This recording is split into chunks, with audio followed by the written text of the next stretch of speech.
पुढची तुमची एक रेड आहे तुमच्या भागात झाली होती, कल्याणीनगर, विमाननगर या भागामध्ये. त्या रेडची चर्चा राज्यभरात झाली कारण एकनाथ खडसेंचे जावई त्यामध्ये सापडले होते. अनेकांचा असा प्रश्न आहे की तो ट्रॅप लावण्यात आला होता. खडसेंचे जावई त्या दिवशी तिथे होते म्हणून ही रेड टाकण्यात आली. नाही, that is basically a red conducted by crime branch आणि त्यांच्याकडेच इन्व्हेस्टिगेशन आहे. त्याच्यावर काही बोलणं उचित नाही, पण आय एम शुअर की असं काही नाही आहे.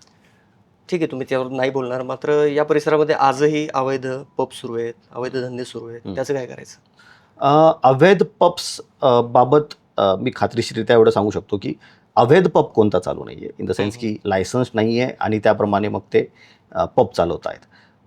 पब्सवर कडक नियमावली शासनाने आणलेली आहे आणि त्याचं वेळोवेळी आपण तपासणी करत राहतो. अनेक वेळेस पहिल्यांदा झालेलं आहे ज्यावेळेस ते 1:30 वाजेनंतर त्यांनी चालवले आणि त्याप्रमाणे मग आम्ही रेड्स केल्या आणि त्यांना बंद पण केलेले आहेत. आपल्याच भागामध्ये अनेक पब्स आहेत ज्यांना आपण 142 BP ॲक्ट याच्या अंतर्गत सील पण केलेले आहेत. कडक कारवाई याच्यामध्ये चालूच आहे, त्यामध्ये काही डाऊटच नाही. पण त्याचं प्रमाण एवढं आहे की अनेक वेळेस मग त्याच्यातून अनुचित प्रकार घडतात. असे जर अवैध धंदे सुरू केले कोणी किंवा सुरू असतील तर त्यांना इशारा काय असेल तुमचा? इशारा हाच असेल की ताबडतोब बंद करणे, नाहीतर मग पोलीस कधी रेड पडू शकते. रेडच नाही, कशा प्रकारे त्याला पूर्णपणे नेस्तानाबूत करायचं आहे ते पोलिसांचं काम आहे आणि ते करणार.